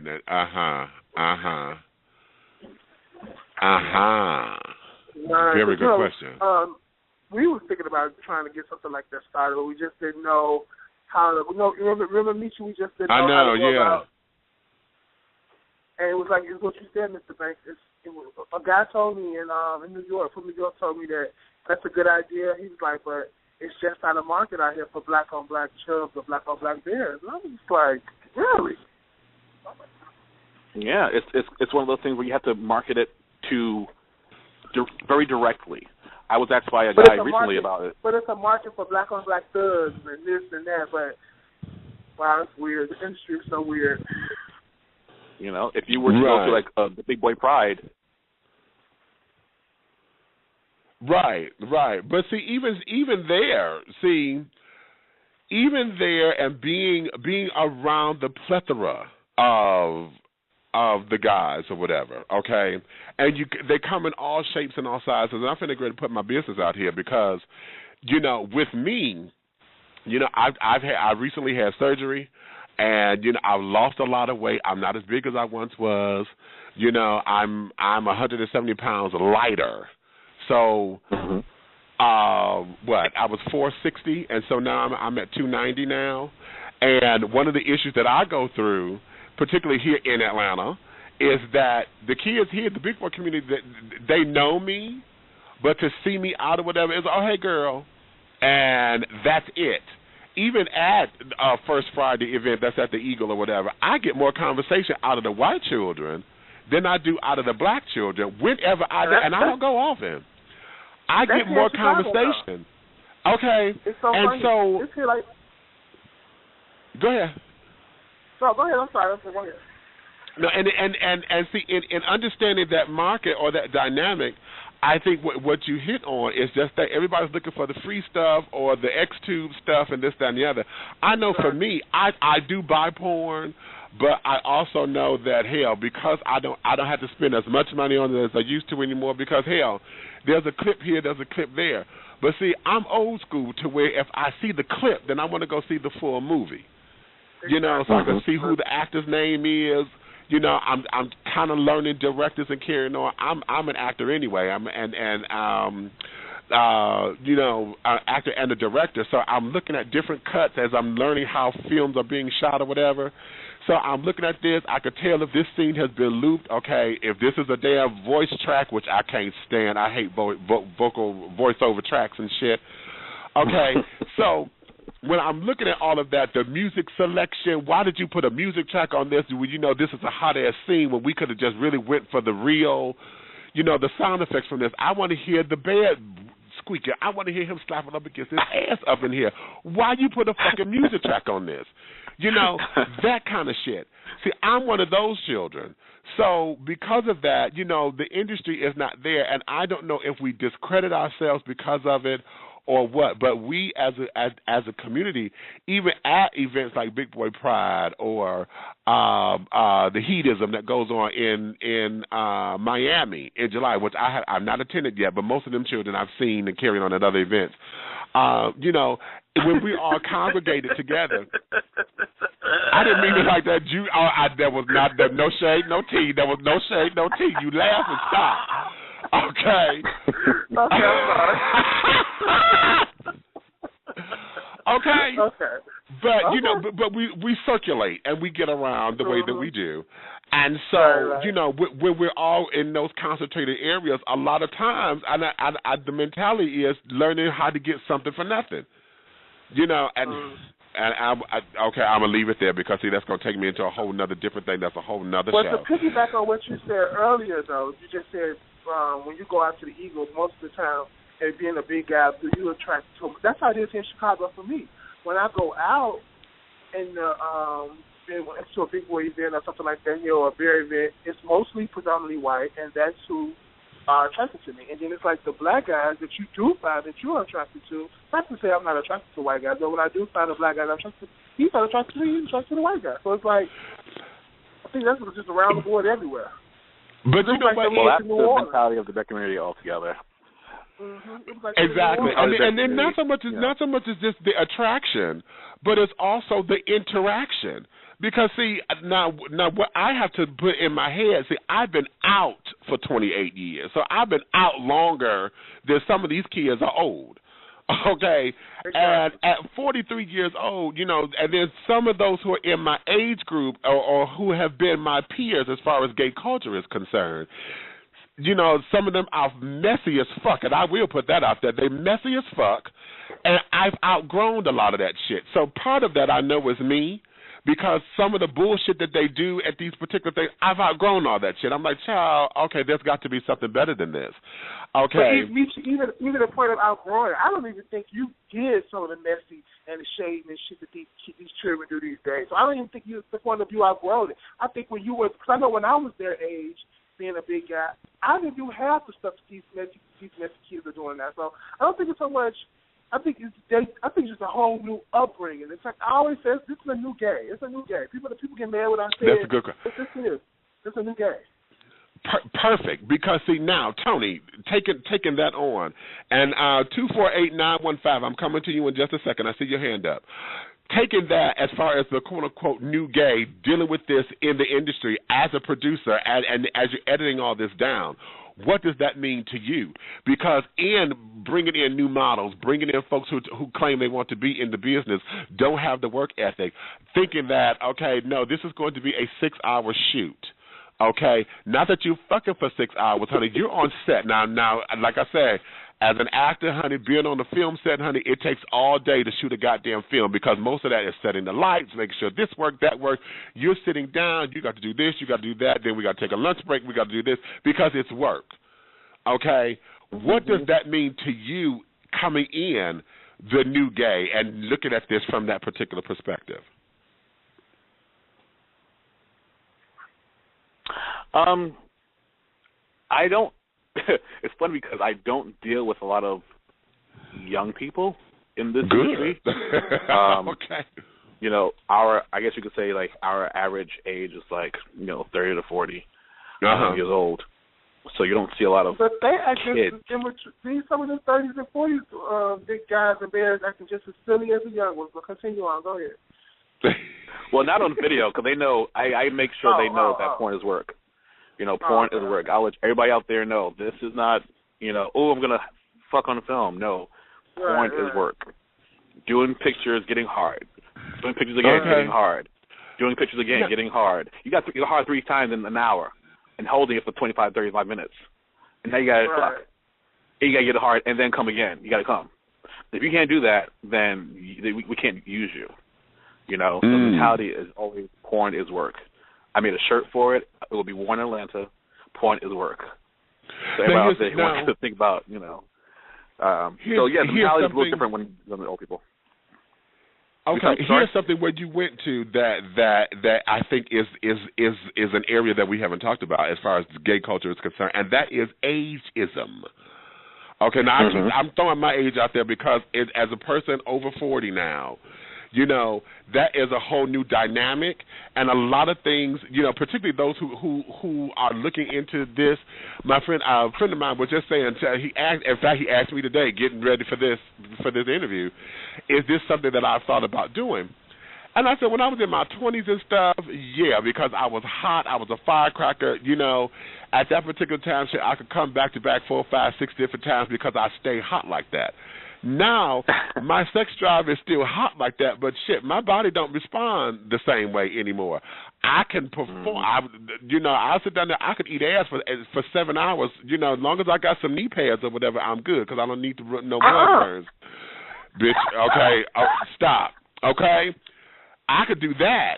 But as far as everything else, okay, wait a minute. This, that, that. But and being in front of the camera, I feel as though I may be a little too old for that now. My zest for it may not be there, but to be behind the camera, to be the fluffer on the set, to be, the director, to be a producer or whatever, that intrigues me. Me too. So me too, because I know what I want to see in porn. Okay. So I think that you just said too, Mickey. Well, I'm sorry, what you said earlier when they, like you said, the scene is high and it's going good and then they fuck it up with some dumb track or something like that. Or like you said, you want to hear that big boy banging that wall or banging that headboard out. You want to hear, that's natural. That's what you hear when you have sex. So when you throw on a soundtrack or some rapper, like to me, to this day, I don't understand what the fuck does rap have to do with have gay sex. What does the two go along? How do they go together? I don't know. Well, it drives me crazy. Listen to my album and then tell me different. Right. But see, but see, here's the ticket. Just like I was saying with your music, which is a cute segue. See, you have music that infuses and goes along with. I can actually see your music in a clip, in the opening credits or something, or the end credits that they're fusing the montage together. To say this is what's coming up, that's what's coming up. I can't see you as an overdub on something that's hot. If you sit down there fucking this dude like I've seen you do, I can't see you on the overdub and knowing that you finna get up there and I'm watching your face get all up into this and then you go overdub that and cheat me out of that moment? No. Right. Well, sometimes on set shit happens. I want to get behind the scenes to change that because that's just drives me crazy. You know, sometimes that's us from the happen, outside looking in. Now, you being on the inside, explain that dynamic, because there's, like you said, sometimes you have to in order to save a clip. Now, I know working on films and stuff, sometimes, you know, it's work doing it, and you may not be able to afford to have to reshoot that fucking scene. Mm-hmm. You know what I'm saying? So sometimes you may have a hot-ass scene that got a glitch, and in order to cover up the glitch, you may have to put on a damn audio track in order to keep the damn scene, because I can't afford to redo this. And sometimes that may be the bite in it, and it sucks ass, dirty ass, but in order to save the money on it, in order to get a good product, you know, sometimes that's a requirement. And oh God, I was just in the film, and hell, on the premiere of it, we sit up there. My dialogue is fine, honey. I'm like, okay, fine. He sit up there and gave me a copy of this video, come telling me, oh, we had problems with the sound or whatever. There was too much in the background, so we had to increase the music. So now it sounds as if I'm shouting over music. I'm like, but what is this? What the fuck is this? Okay. Well, Mr. Banks, I have one more question for you, then I got to go back to work. What would be your advice for guys like me and Nietzsche who wants to get into the porn industry, but the back end of it? Not, I don't want to do porn. I did my show of sex parties and all that with people's TV, do my thing. I don't want to do it no more. My thing is, I want to do it the back end of it. What's your advice for someone like me? My advice to you would be start filming, and then throw it on these sites like XTube and, you know, PornTube and all that kind of shit, and start building a fan base. You know, give a paid clip. Give a 15-second free clip, and then do a paid clip. And then start building like, hey, check out my movie. And then after you get some credentials underneath you, make a website, a real simple website that shows videos. You know, you can do any kind of website that has a video input player into it, and you can be able to show videos or sell it on VOD, the like video on demand. Get in contact with those guys. Once you have a full product, a five scene, 5-clip movie, and you package it with the cover art and all that kind of stuff, put it on VOD, and get some money from there, rather than trying to do it all from the jump. You know, Bear Films have been around 12 years, 11 years, so they've started from the bottom, and now we're here. You know what I mean? We're the one Bear producer in the country, but it didn't start that way. It's a slow process. But build your content up. Build your content up. Get those guys in there fucking, and go slow. The industry is not going anywhere. You know, if they want it, if the boys want to buy it and they want the content, they'll pay for it, or you know, or whatever the case may be. But don't have to feel like you have to rush and do it now, because shit ain't been out there yet. So you're not gonna miss a boat. You know. Now, did you just let that? Okay, you just gave me life on that one. Okay, it ain't been out there yet. It ain't going nowhere. You just did that. You know, like iPhone 5, 6, 7. You know, it's black on black porn, black on black big boy porn. You just did that for me. All right. Okay, now let me get you back to work. 248-915. You got a question? Come on up in here, baby. You're dishing tea with Big Meech and Tony Banks. Hello there, darling. Hey, baby. Hey, Tony. What's up, man? How you doing? Listen, I contacted you on Facebook about singing, Curtis. Oh, yeah. Hey, how you? All of the above and beyond, child. Okay, to address this thing about big boy black gay porn, there's a market for it, but I don't think a lot of people want to take the time to wait for the attraction or the attention to accrue. Dealing with big boys, and we talk about the silliness and the immaturity, a lot of that is self-loathing. You know, once you become a big if you're not comfortable with who you are, then you ain't going to want to be on film, because everything that's presented to us is so, cut and pretty. If you don't feel like you got a 10-inch dick, you don't want to be filming your 4-inch dick. Right. You know what I'm saying? And if you don't, a lot of big boys ain't got fat asses like that. The ones that do, you know what I'm saying? Who wants to see you don't want to be on film getting dick down, you know what I'm saying? And you wasn't smart enough to clean it up before you finish, because, most big girls, we eat constantly. So there's some I'm just keeping it 100. there is a lot of ramifications that come with that. And I believe, like Tony, like you just said, if you build a slight market and put some interest out there, it'll come because we fucking just like everybody else. Right, right. Misha, like you said, being 43 at this point, your libido is still there, but the ability is a little neuter. Hello, child. Listen. I am 51 years old. I think about nothing a lot more than I do. Okay, what you I think about it. Okay. I think about it. I mean, you know, I attend the Big Boy events, and you know, I've not been to Big Boy Pride, which I plan on coming this year, nor have I been to the Miami event. But a lot of these children follow these events, and you go around basically fucking the same people you fucking. Baby, just exchange numbers and have them come to your house. Okay, you know what? See, I'm trying not to go. That's a whole nother show. Oh, that's another show. Dig this here. Why am I traveling all of this way, spending all of this money to do the same thing I could do at home? Because a lot of the times, and even dealing with look at the industry itself. Because just as Tony was saying before, you know, a lot of times it's the right place and the right timing. See, looking at the porn industry, a lot of them, they may not shoot, you know, it's exotic to be on location. You know, okay, when I was in Michigan, back home in Michigan, we had a gay resort there called Douglas Dunes up in Douglas, Michigan, in Saugatuck. Child, the children would come up there doingly, honey. And then at the Dunes, there's a new beach, it's a gay new beach, child. And you run around all in the damn nude. Yes. You know I'm from Michigan too. But child, Tony, I didn't know you've been to the Dunes before. I didn't know that. But I worked there, so okay. So I've seen up there. So having them do all that, a lot of the kids come together for that. So it becomes conducive for somebody like Tony to come up in and to say, okay, let's bring a film crew down because the folks are going to already be here. And then it's you know it's time. You know, it's about time management.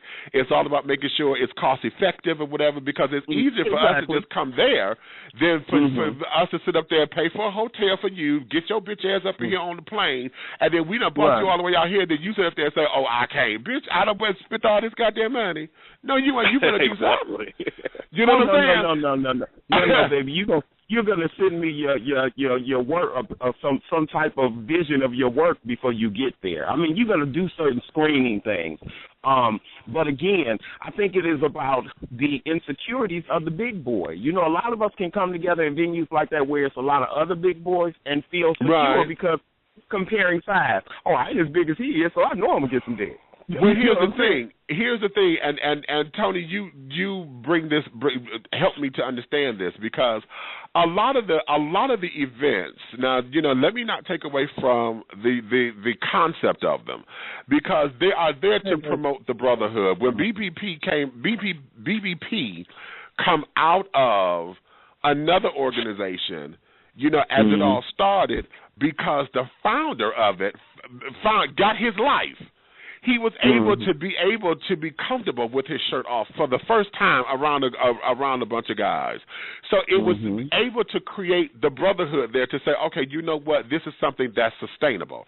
Now, we all know within that brotherhood, honey, I don't give a damn how strong the brotherhood is. Everybody flocking there to fuck. Now, we're not going to get around that. We cannot. My thing is just let's not make fucking the priority. Because there's everything else to build it. And in dealing with that, a lot of times that's why a lot of this stuff gets misconstrued, just like with the industry, Tony, because when you're able to come to these kind of events, how are you able to enjoy an event, which, by the way, will you be there in Orlando in April? If you go to Orlando, how are you going to be able to enjoy the event to say, I'm just here to be Tony Banks, Tony, versus Mr. Music Bear Tony, and got to sit down here, and now I got folks grabbing on me, or because you think that I'm in porn, I'm supposed to just fuck on the whim. That's a gem. You just that was good. Let's go back to something else before this. My biggest problem with big boy events, generally speaking, or big boys in general, when it comes to the self-esteem thing, is I cannot stand seeing a big boy at a big boy event in the fucking pool with a t-shirt on. That shit drives me up a goddamn wall. Up a goddamn wall. It's a pool. It's not a bedroom. It's not a fashion show. It's a pool. You don't fucking think people are looking at you with a shirt on? Same thing. It's skin. It's skin and fat. I got tits, you got tits. I got fur, you got fur, boo-boo. If I like what I see, I like what I see. It's not something to be ashamed of, especially in that setting. Especially in that setting when you're all big boys. Well, you know what? Let me put my disclaimer here because, see, I'm a big boy who's coming off of surgery. So even though I can do it now, but some of us who have surgical scars or whatever are still uncomfortable with that. So not to offend, because I've had somebody do this, and then I'm herniated. So my stomach, I look pregnant, but this is a hernia. And so it turns folks off. And I know in the circles that I've been in, being around other big boys, they look at me, and I may not look like I'm a fat. It may look like something is wrong, or that may be my perception of how I'm thinking you are. But for me, I won't do it. I know, I heard it. But at the same time, some of us, may have those battle scars, honey, and it would be offensive to somebody else. Because I've heard people say, "What the fuck is it? Why? Oh, he got that big old scar on him or whatever. Why don't he cover that up?" And see, if one person said, 5 of them are thinking it, and so we coming from that whole self-esteem issue. I'm doing it for me. Because it's for you, my body ain't for you. Hold on, Meech. That comes to what I'm about, our own self-loathing and insecurity. Exactly. You know what I'm saying? Exactly. A lot of Meech, you know me. I got balls the size of basketballs, honey. If I see something I like, I'm gonna walk up to you and say, "Look, what's up, dude? Blah blah blah blah blah blah." A lot of cats don't have that kind of power. And then, especially when at one point you might have been a 36 in the waist, and now you are 46 in the waist, you don't have that security, or that you don't have that the attitude, that brazen attitude to be like, look, shit, this is just life. This is who I am. And you walk off, and then I heard the guy before me saying that you can be at the Eagle thing on the first Fridays.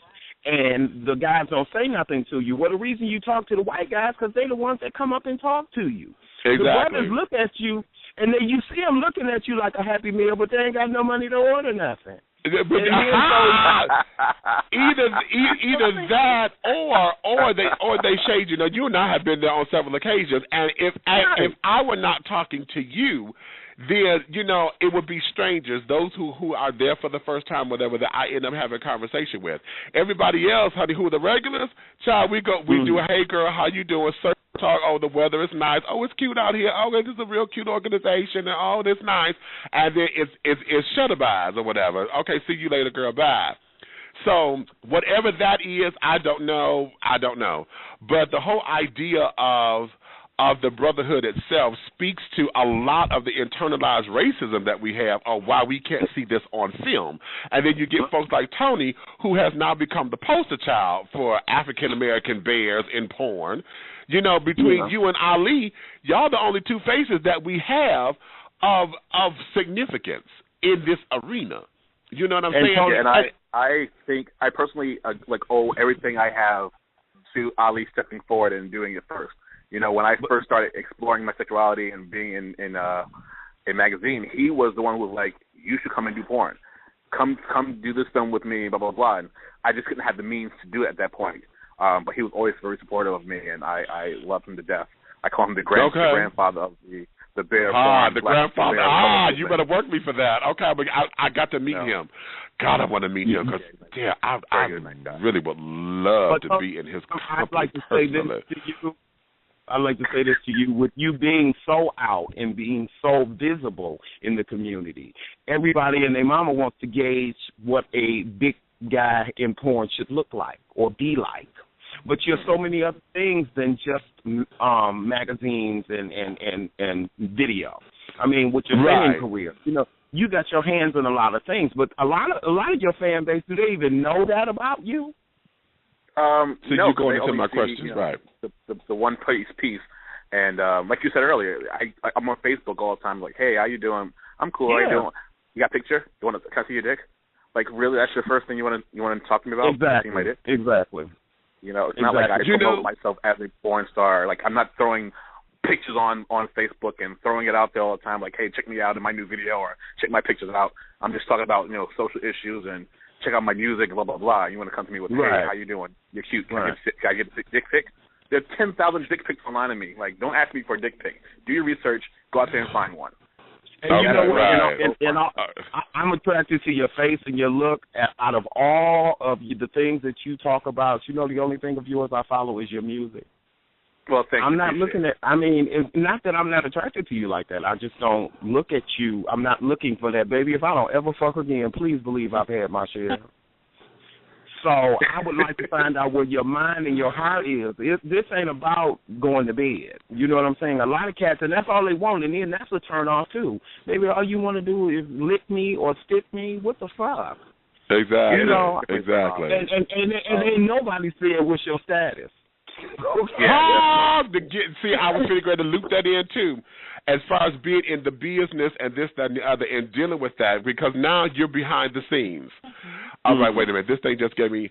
Hold on. For those of you listening by computer, we're streaming, and I just got my 60-second count. So if you're not on the phone, honey, you're going to lose the stream, but everything is going to be in the archive so you can go back and catch what you did not hear.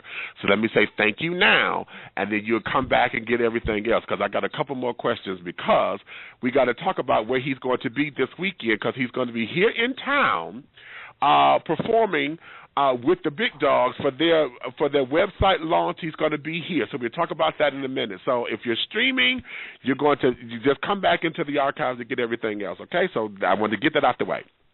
So Tony, I got one more question for you. Sure. So since you come into town and we've had this wonderful interview, are me and Meech on the guest list?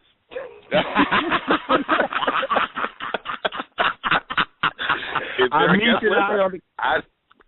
have no idea if there's a guest list. I have no idea what this whole thing, if it's a paid event or it's a walk-in event, if it's a wristband event. I have no clue. I just say show up and see what happens.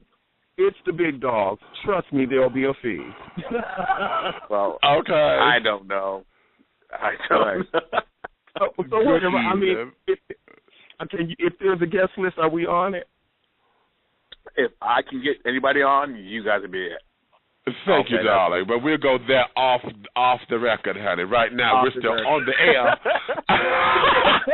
Okay, girl. Hey, just like we're talking about with this point, we have not because we ask not. Ask not. Okay, dig it. Okay. Right. Now let's go there. Let's go there as far as coming into this, and understanding the business itself, regulating the business, regulating statuses, regulating, your models and this, that, and the other, paying attention to all of that. How has that dynamic been for you mentally and then personally? I don't think about it I'm not a performer as of right now. I'm not performing, but that's the reason for protection. No matter what you may or may not think about someone's status, whatever the case may be, usually everyone's status is disclosed prior to filming.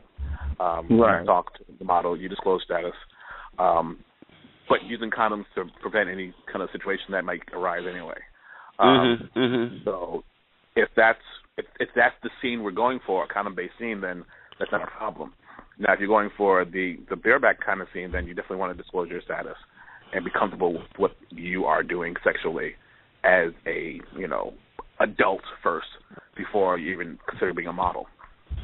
But okay. Is there any industry regulation for that? They are trying to start some in California. But because of pushing against it a lot. Heterosexual actor supposedly who was passing around syphilis. Correct. And same thing with the gay. They're trying to regulate, like in San Francisco, as far as a certain county of San Francisco, they're trying to regulate, you know, the use of condoms for every scene in porn. I was surprised you would walk Stephanie and husband. They are, you know, realizing that all you have to do is move out of that city or county, and you can do what you want to. So they don't lose money. Exactly. Make a statement. So they're retracting that issue, I guess, really quickly and losing that money. What they were trying to do. Let me do this. I have someone who's just coming in. 949-279. 949-279. I see you got your hand up. You done came on in. Hello there, darling. You're dishing tea with Big Meech and Tony Banks. Hello. Hey, Meech. This is Eddie. I'm gonna kill you for using my name, but I just wanted to say this was a great interview. And then you go kill me, but then you go say who you are. Okay, well, right. But it was a good interview. It was very enlightening, and I've got some good questions answered.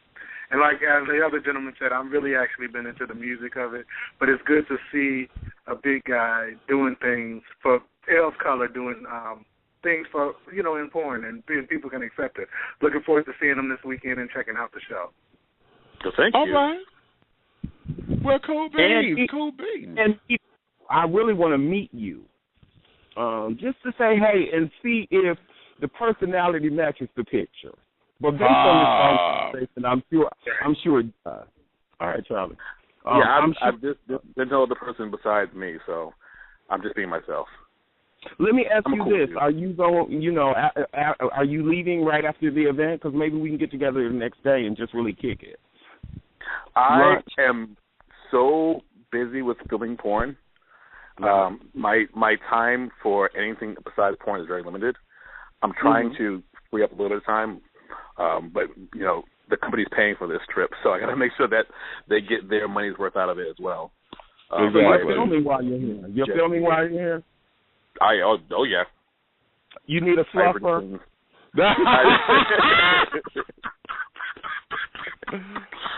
Okay. They don't usually use fluffers.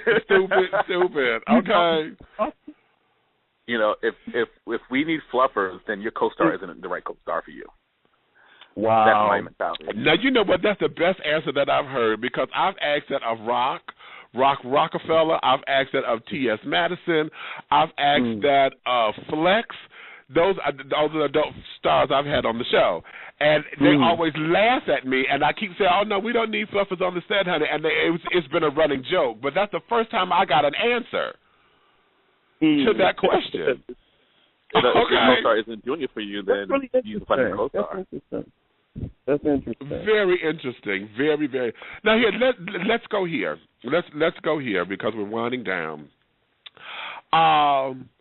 Okay, you're coming in town. You're on the schedule and carrying on. You're going to be here with the big dogs, and you say that your new music is coming out. Tell everybody about the new music real quickly, where they can find you and all of that, so we can get all of your social medias and stuff out there.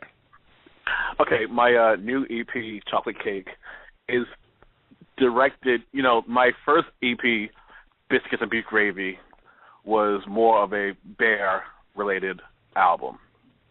Like Bear Run and Bears Like Me and all kind of stuff. Very much bear directed. This one is directed straight towards the big boy community with more of a hip hop feel, talking about big boys, and you know, I have references to like Al Bird and Al Shore and like that. You know, Ice Cube is representing my music. So it's definitely directly towards the big boy community. Okay, cute. Now, you made the distinction between bear and big boy. Tell us that difference, please. Well, outside of it, because basically the whole idea of it is that it basically boils down to black and white, because a lot of folks who identify with the bear community, you know, as we know, it's usually the hairier folks and this, that, and the other, full beards, mustaches, and blah, blah, blah. However, black folks usually don't identify as bears. Most of the time they identify as big boys because it's more about size versus hair. That's the blanket statement, you know, white and black. I don't think versus. white, and black. Okay, I like that. Most of the time, big boys are men of color who are attracted to men of color. Blanket statement. Got that. Blanket statement. You know, of course you have your like Zaref who likes the big boys, but he's a little Asian guy. You know, but he is in the big boy community. That's, he loves the big boys. You have a guy like him who's attracted to bearish men who, could be black, could be white, could be Latino, could be whatever the situation is, but they are a certain look or a certain, demographic of people, or they just associate themselves with that part of the community rather than the big boy community. To be honest, I didn't know much about the big boy community until a couple of years ago.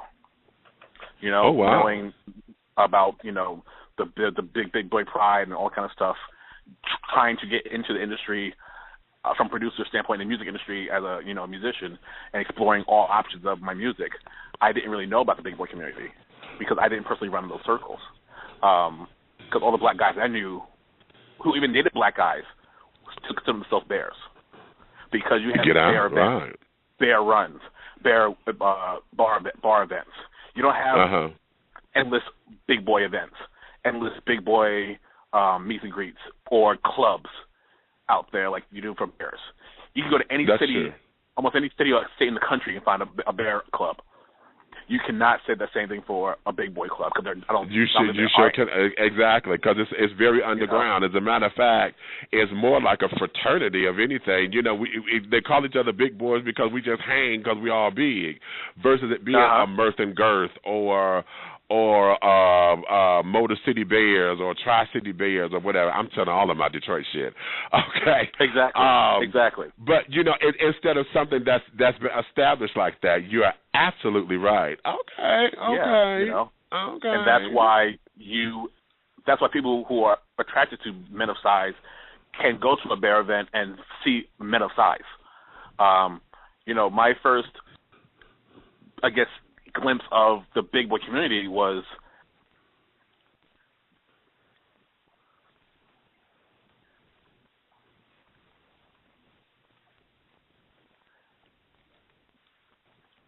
when it comes to your education, there's no need to settle. Get the interactive and purposeful education that you and employers demand from Colorado State University Global Campus. You'll get personalized, career-driven learning created and taught by today's industry leaders. CSU Global was built to help students succeed with affordability, flexibility, and individualized support. It's time to expect better. Find your path to the career you want at csuglobal.edu, where online education isn't another thing we do, it's all we do.